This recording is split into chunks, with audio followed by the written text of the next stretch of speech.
جاوید لطیف صاحب ہیں, وفاقی وزیر ہیں, اور ہم یہ خواہش کریں گے کہ جب آپ بات کریں تو آپ صحافیوں کے حقوق کے لیے جو آپ کا آئندہ کا لائحہ عمل ہے اس پر بھی ضرور بات کیجیے گا. بہت شکریہ.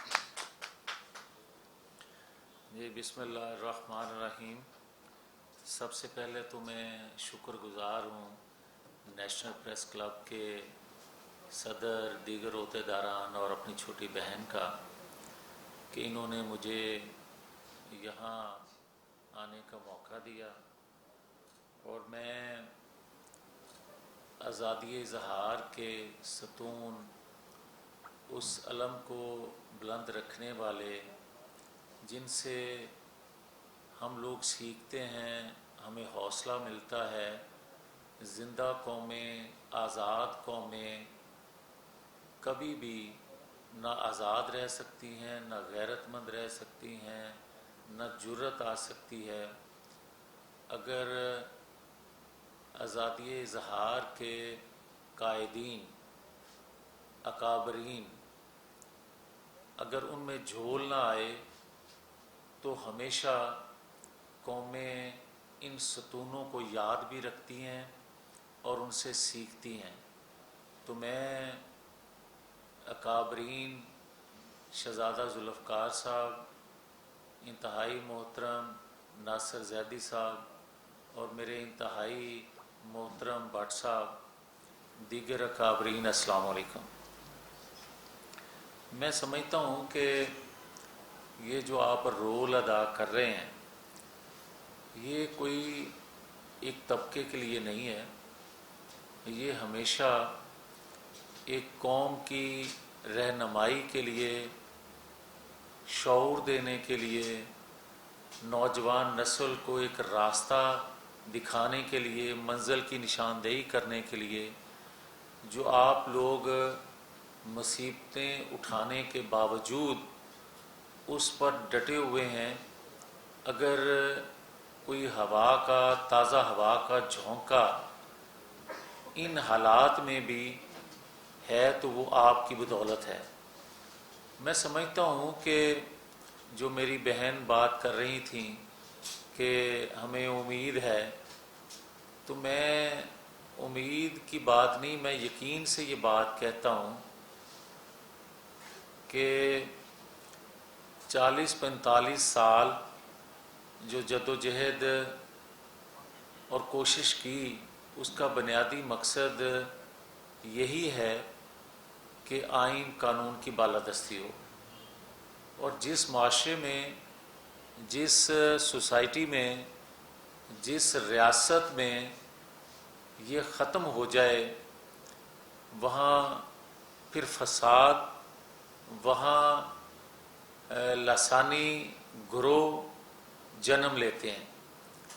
اور آج جن چیلنجز کا سامنا پاکستان کو ہے اس کی بنیادی وجہ بھی یہی ہے کہ جب آپ بولنے پہ, لکھنے پہ پابندی لگاتے ہیں, اپنی پسند ناپسند کی بنیاد پر آپ بولنے والوں کو آگے پیچھے کرتے ہیں یا لکھنے والوں کو یہ پابندیاں جو آپ لگاتے ہیں ان کا سامنا کرنا پڑتا ہے, تو پھر یہ کوئی انہونی بات نہیں ہے جو آج کل ہو رہی ہے. آپ دیکھیں کہ آئین کی بات کرنے والی پارلیمنٹ, آئین کی بالادستی کی بات کرنے والی پارلیمنٹ, اگر اس میں بیٹھ کے اور اس میں بیٹھنے والے, اس سے مستفید ہونے والے دعوے دار اگر وہ آئین توڑنا شروع کر دیں, وہ آئین سے کھلواڑ کرنا شروع کر دیں, تو پھر جس کا ذکر ناصر زیدی صاحب جس دور کا کر رہے تھے, اس دور میں اور اس دور میں فرق کیا رہ جاتا ہے؟ زیادہ ذمہ داری ہے جو پارلیمنٹ کے اندر بیٹھا ہے اس پر آئین کی بالادستی کے لیے عملاً جدوجہد کرنا. اب دیکھیں, ایک واقعہ پچھلے دنوں ہوا اور اس کے اثرات ابھی تک باقی ہیں. وہ یہ کہ ایک ڈپٹی اسپیکر جب آرٹیکل 5 کا سہارا لے کر آئین سے کھلواڑ کرتا ہے اور اس کا سہارا لے کر عدم اعتماد کی تحریک کو ختم کرتا ہے، تو 10 سیکنڈ کے وقفے سے اس وقت کا پرائم منسٹر اسمبلیاں توڑنے کا اعلان کر رہا ہوتا ہے۔ اس کا مطلب یہ ہوا کہ وہ پہلے سے ریکارڈ شدہ تقریر جو تھی اس منصوبہ بندی کا حصہ تھی جو ڈپٹی اسپیکر صاحب نے رول ادا کیا۔ تو پھر جب اس کو چیلنج ہوا اعلیٰ عدلیہ میں، اور اعلیٰ عدلیہ کی ججمنٹ کے بعد کیا کام رک گیا؟ وہ سازش رک گئی؟ نہیں رکی۔ اور پھر جو ایک ٹائم فریم دیا گیا رات 12 بجے تک اس پر عمل نہیں ہوتا آئین قانون کی پاسداری کے رکھوالوں کی طرف سے، تو پھر کوئی یہ کہنے میں حق بجانب نہیں کہ آرٹیکل 6 جو ہے، کیا آئین توڑنے والا صرف وردی میں ہو تو اس پر لگے گا؟ آئین توڑنا اگر وردی کے بغیر کوئی توڑتا ہے تو آرٹیکل 6 اس پر بھی حرکت میں آنا چاہیے۔ آئین کی پاسداری، قانون کی پاسداری، یہ صرف کسی ادارے میں بیٹھے لوگوں پر پابندی نہیں، بلکہ 22 کروڑ عوام جو ہیں وہ کسی بھی شعبہ زندگی سے تعلق رکھتے ہوں ان کے لیے لازم ہے۔ اب آپ یہ دیکھیں کہ یہ بات یہاں کیا ختم ہو گئی؟ بات اس سے بھی آگے چلی گئی۔ جب پاکستان میں فساد، جب پاکستان میں انتشار کا فتنہ جس کا بیج بویا گیا، یہ 2 4 6 ماہ یا 4 سال نہیں، یہ فتنہ اس وقت بویا گیا جب 2014 میں چین کا پریزیڈنٹ آ رہا تھا اور یہاں فساد کر رہے تھے۔ کیا اس وقت کسی نے تو سپیس دی ہوگی نا، کسی نے تو ہینڈلنگ کی ہوگی نا۔ پھر اگر اس وقت قانون حرکت میں آتا تو آج ان چیزوں کا سامنا نہ کرنا پڑتا۔ اور آج اس سے خطرناک بات یہ ہے کہ دیکھیں، آپ اپنی سیاست کے لیے جلسے جلوسوں میں ایسے الفاظ استعمال کر جاتے ہیں، بعض اوقات چاروں طرف سے جماعتیں جلسے جلوسوں میں اپنی ذمہ داری ادا نہیں کرتی۔ یہ درست ہے، کوئی زیادہ نااہلی کرتا ہے، زیادہ غلطی کرتا ہے، کوئی کم کرتا ہے، مگر ہوتی سب سے ہیں۔ مگر ایک تسلسل سے جو کام کیا جائے، اور خاص طور پر جو میں بات کہنے لگا ہوں کہ آپ کو یاد ہوگا صحابہ اکرام رضوان اللہ علیہ سے تقابلی جائزہ شروع ہوا، اور توبہ نعوذ باللہ یہ انبیاء اکرام کے ساتھ تقابلی جائزے تک بات رکی نہیں ہے۔ مسجد نبوی میں جو کچھ ہوا بات یہاں رکی نہیں ہے۔ 27ویں کی رات، بابرکت رات، اس رات ایک گانے والے جو تھے، جو آج کل نعت شریف کی سعادت بھی حاصل کرتے ہیں، انہوں نے اسی فتنے کی موجودگی میں، بلکہ مجھے اجازت دیں اگر آپ مائنڈ نہ کریں، عمرانی فتنے کی موجودگی میں یہ بات کہی جو بطور کلمہ گو میں اپنی زبان پر نہیں لا سکتا. وائرل ہوئی ہیں سوشل میڈیا پر وہ چیزیں. میں وکٹم ہوں، میرے جیسے کئی اور بھی ہیں. میں اس کی آڑ میں کوئی سیاست نہیں کر رہا. میں یہ کہنا چاہتا ہوں اس کی آڑ میں مقدمات بھی نہیں بنانے چاہیے. مذہبی آزادی ہر ایک کو حاصل ہونی چاہیے، مگر یہ کوئی طریقہ نہیں. یہ 22 کروڑ لوگوں کی بات نہیں ہے. یہ دنیا میں جو کلمہ گو ہیں سب کے دل دکھے ہیں.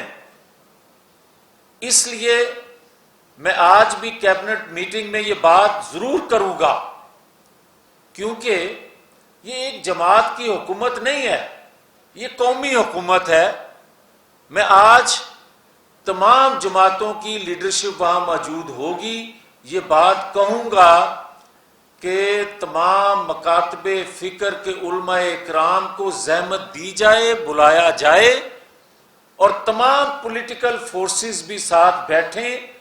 اداروں کے ذمہ وار بھی وہاں تشریف لائیں اور اس عمرانی فتنے کو یہاں ختم کیا جائے جو دین کے حوالے سے خاص طور پر سر اٹھا رہا ہے. وجہ، آپ ایک طرف وہ سازش کر رہے ہو جو دنیا کرنا چاہتی ہے اس ملک کے اندر، کہ اس ملک کے اندر فساد برپا ہو، خون ریزی ہو. پاکستان مخالف قوتوں کا نشانہ 22 کروڑ عوام خالی نہیں ہے. آپ نیوکلیر پاور ہیں، آپ اسلام کا کلہ ہیں. یہاں وار کرنا ایک منصوبہ بندی سے ہے. تو میں سمجھتا ہوں کہ اسٹیٹ کو اپنی ذمہ داری ادا کرتے ہوئے مقدمات نہیں بلکہ اس فتنے کو روکنا آئندہ نسلوں کے لیے اس لیے ضروری ہے کہ پھر کہتے ہیں قانون اپنا راستہ بنائے گا.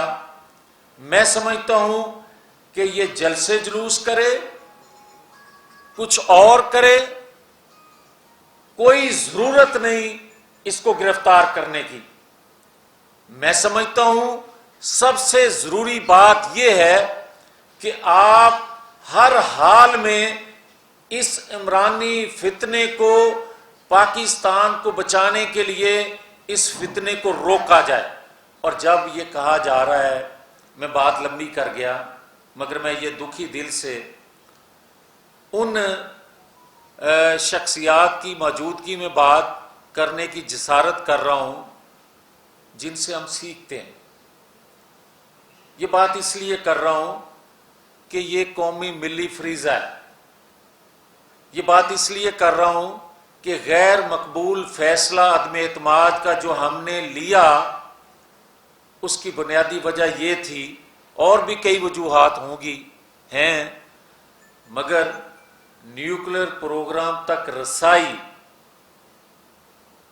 اس کی موجودگی میں، اور پھر اس کے جانے کے بعد اس کے بیانات جو یہ کہہ رہا ہے کہ نیوکلیر پروگرام محفوظ ہاتھوں میں نہیں، یہ پاکستان مخالف قوتوں کا بیانیہ ہے. اور یہ بات کہہ کے کس کو سپورٹ کیا جا رہا ہے؟ اور پھر آپ اداروں میں بیٹھے لوگوں سے اگر غلطی ہوتی ہے تو اس کی نشاندہی کریں، یہ حق ہے. مگر آپ پورے ادارے کو برا نہیں کہہ سکتے. نہ کبھی کسی نے کہا ہے، نہ کہنے کی اجازت دی جا سکتی ہے. اداروں میں بیٹھے لوگوں سے غلطیاں ہوتی ہیں، اس کی نشاندہی ہر پاکستانی کا کرنا فرض ہے، مگر اس کے ساتھ ساتھ آپ قومی اداروں پر جو زبان استعمال کر رہے ہیں وہ بھی مناسب نہیں ہے. مگر اس کے بعد میں دو چیزیں عرض کرنا چاہتا ہوں، پھر جو آپ حکم فرمائیں گے وہ بھی حاضر ہوں. مگر مجھے کوئی یہ بتا دے کہ جب یہ کہتا ہے کہ جوڈیشل کمیشن بنایا جائے سازش کے حوالے سے، تو 2015 میں بھی جوڈیشل کمیشن بنا تھا، اس کے نتائج کو اس نے تسلیم کیا؟ اور آج بھی میں کہتا ہوں کہ یہ جس ادارے کے متحد وہ کمیشن بنانا کی درخواست کرے وہ ہونا چاہیے، وہ کمیشن بنا دینا چاہیے، مگر یہ گارنٹی لینے کے بعد کیا اس کو مانے گا؟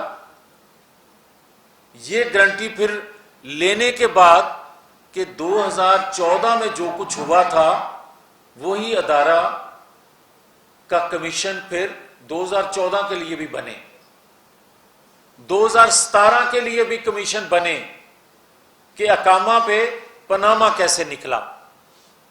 پھر کمیشن بننا ہے تو ذوالفقار علی بھٹو پر بھی بنے، پھر کمیشن بننا ہے تو نواز شریف کو جب ہائی جیکر بنایا گیا تھا اس پر بھی بننا چاہیے۔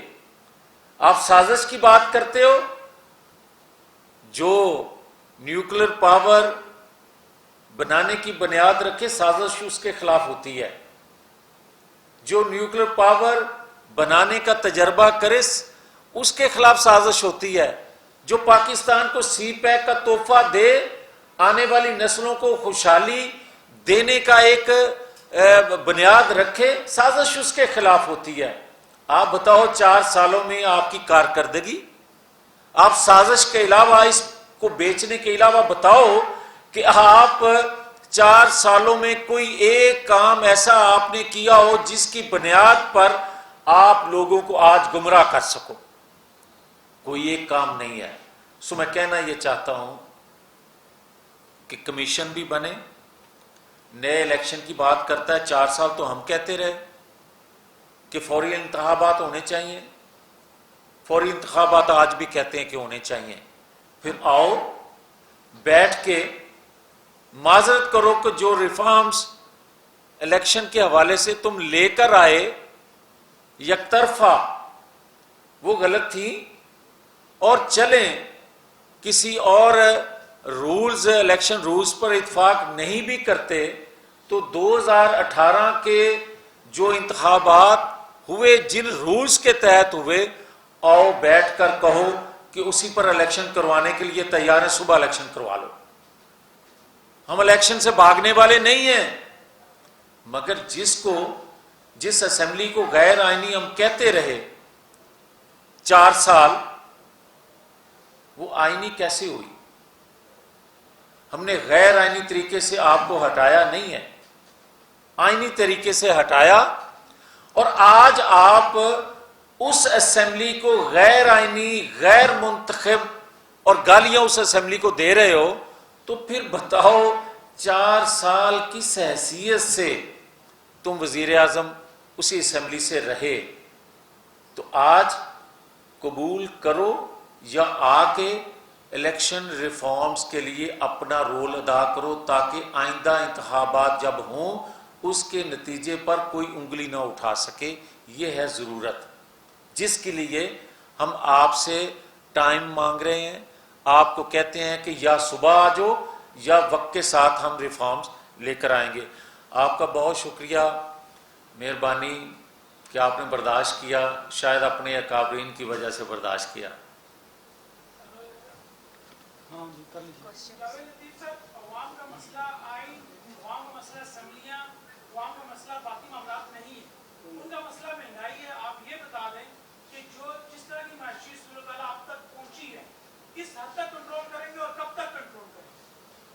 میرے بھائی بات یہ ہے کہ 4 سال آپ بھی اس میں شامل تھے جس مہنگائی کی چکی میں یہ قوم پستی رہی، اور جو اس کے موجب تھے آپ بھی بھلے جس بھی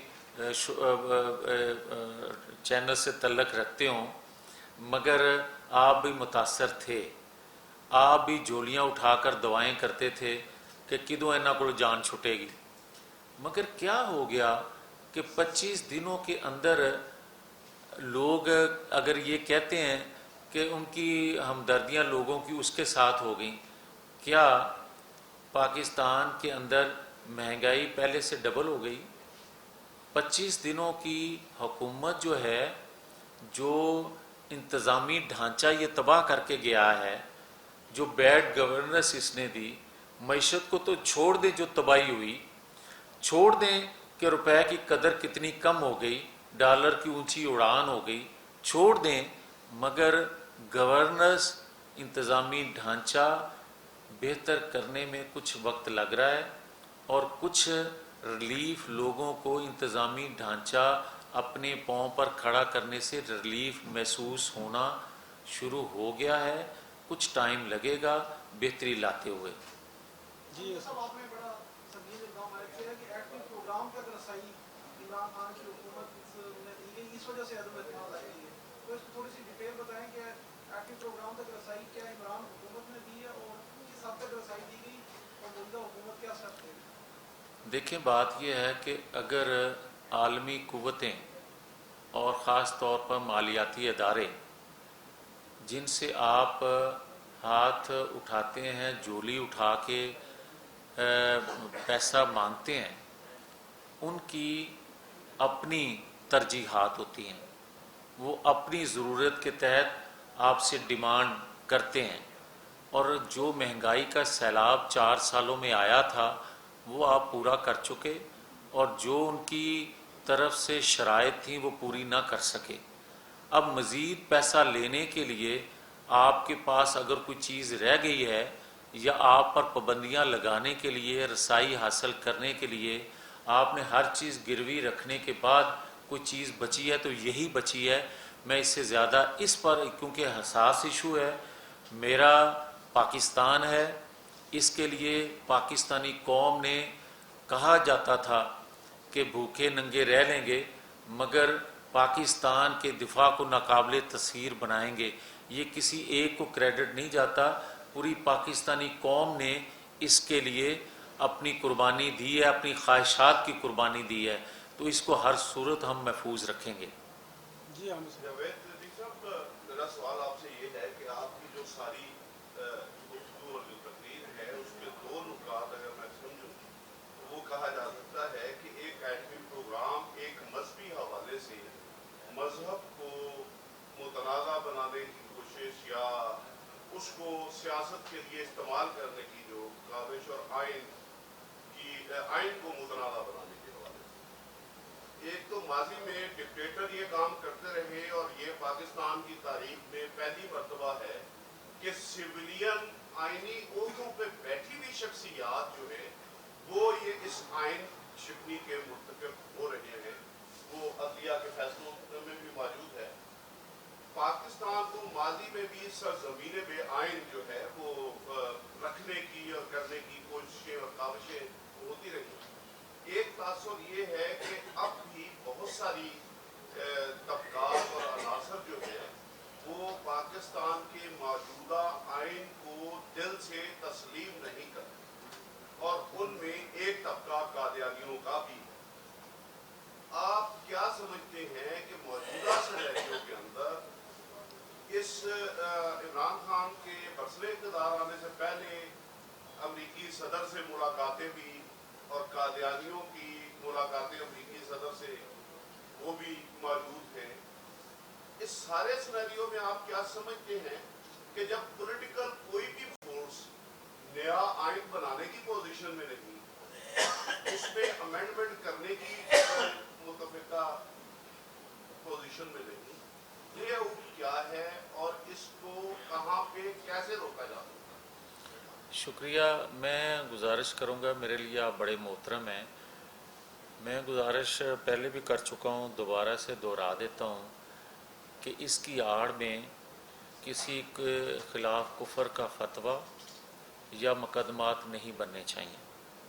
میں نے یہ بات اس لیے واضح نہیں کی، نام نہیں لیے کہ جو پھر مذہبی اور میں بھی اس میں شامل ہوں، آپ بھی شامل ہیں، سب کا عقیدہ ایمان ہے کلمہ گو کا کہ جو باتیں ہو رہی ہیں یہ کسی طور پر بھی نہ مناسب ہیں نہ برداشت ہے۔ میں نے اس لیے یہ بات کی تھی کہ تمام پولیٹیکل فورسز اور تمام مکاتب فکر کے علماء اکرام، یہ کوئی قانون بنانے کی بات نہیں ہے، یہ بات اس لیے میں کر رہا ہوں کہ سب کو مل کر سر جوڑ کر اس فتنے کو یہیں دفن کرنا ہوگا، اور اگر آپ طاقت سے اس کو روکنے کی کوشش کریں گے تو یہ اور پھیلے گا۔ اگر مقدمات آپ بنائیں گے یہ انفرادی طور پر یہ اور پھیلے گا۔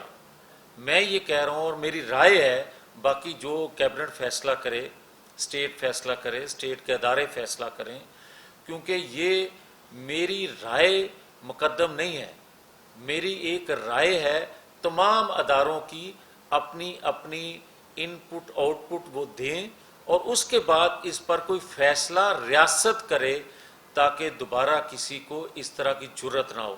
اور جہاں تک آپ یہ کہہ رہے ہیں کہ کوئی ترمیم کر لی جائے آئین میں، تو اس حیثیت میں آپ لوگ ہیں یا نہیں؟ میں یہ کہتا ہوں کہ آئین میں ترمیم اکثریت سے بھی نہیں کرنی چاہیے۔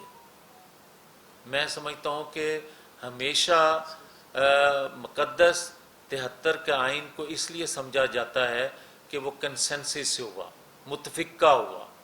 آج تک اگر اس کا احترام 22 کروڑ عوام کے دلوں میں ہے تو صرف اس کی وجہ یہ ہے، اس کے بعد بھی بڑے قوانین بنے، اس سے پہلے بھی بنے، مگر کسی کو کوئی یاد نہیں کرتا ماسوائے 73 کے آئین کو۔ تو میں اس لیے یہ گزارش کروں گا کہ آئین میں ترمیم بھی جو ہے وہ اکثریت کے بال بوتے پہ نہیں ہونی چاہیے بلکہ کنسنسس سے ہونی چاہیے۔ جی جی میاں صاحب یہ بتائیے گا کہ ایک تو یہ کہ اطلاعات آ رہی ہیں کہ جو فرا گوبی ہیں اور ان کے میاں ہیں وہ پاکستان آ رہے ہیں، تو ان کے آنے کے بعد تفتیش کس سمت میں جائے گی؟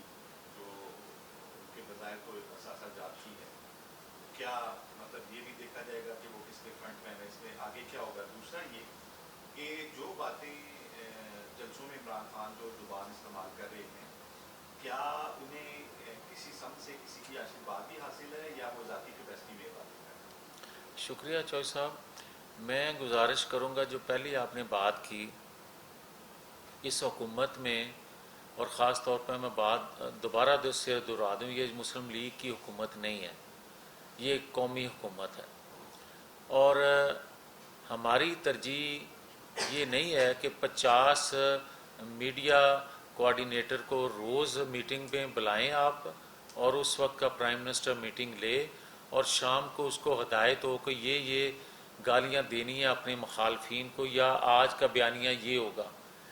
ہمارا یہ بالکل تمام پولیٹیکل فورسز کا اس بات پہ کنسنسس ہے کہ جب تک آپ کسی بھی ڈپارٹمنٹ میں، کسی بھی شعبہ سے اس کی کرپشن کے ثبوت نہ مل جائیں، اس وقت تک پریس کانفرنس بھی نہ کی جائے اور نہ مقدمہ درج کیا جائے، نہ گرفتار کیا جائے اس کو، بلکہ جو آپ بات کر رہے ہیں فرا بی بی کے حوالے سے بے شمار ثبوت اب تک سامنے آ چکے ہیں۔ اربوں کھربوں روپے کی کرپشن اس کے حوالے سے سامنے آ چکی ہے، اور میں آپ سے یہ سوال کروں گا کہ آپ بتائیں کہ فرا بی بی سی ایم تھی، پی ایم تھی، یا سی ایم پی ایم کی مسز تھیں؟ آپ کو جواب آئے گا کہ نہیں۔ تو پھر وہ اتنی با اختیار کیسے تھی، اتنی اس نے کرپشن کیسے کر لی، اتنی وہ پاورفل کیسے تھیں؟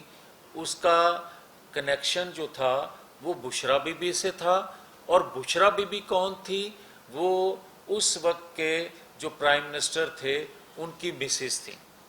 اب یہ بتائیں کہ یہ کنیکشن کافی نہیں ہے کہ فرا بی بی اس سے پہلے بھی پاکستان رہتی تھی، 4 سال پہلے بھی پاکستان تھیں، تو 4 سال پہلے اتنی پاورفل نہیں تھیں، 4 سال پہلے وہ سلائی مشین پر ہی بیٹھی تھیں، تو یہ اتنا اربوں روپیہ آ کیسے گیا؟ اب میں جو بات آپ نے کہی ہے، فرا بی بی آ جائیں تو بہت بہتر، نہ آئیں تو لائی جائیں گی، اور اس کے تانے بانے بشرا بی بی سے ہوتے ہوئے عمران خان صاحب تک جائیں گے، اور پھر یہ نہیں ہو سکتا کہ آپ چھوٹے چھوٹے سائیکل چور یا گھڑی چور یا کوئی اور چھوٹا چور جو ہے سائیکل چور، اس کو آپ گرفتار کر لیں تو ایکس پرائم منسٹر کو چوری میں اور رنگے ہاتھوں پکڑا بھی جائے تو اس کو آپ گرفتار نہ کریں، یہ کھلا تضاد ہوگا۔ کن لوگوں کو شامل تفتیش کریں؟ دیکھیں ایک چیز ذہن میں رکھیں کہ جو نیب کو ماضی میں اس طرح استعمال کیا گیا جس طرح رکشا استعمال کیا جاتا ہے، یہ نہیں ہونا چاہیے، بلکہ احتساب کے بہت سے ادارے پاکستان کے موجود ہیں، تمام ادارے اب حرکت میں آنے چاہیے اور تمام ادارے جو ہیں ان کو احتساب ہر ایک کا کرنا چاہیے، وہ میرا ہو یا کسی اور کا۔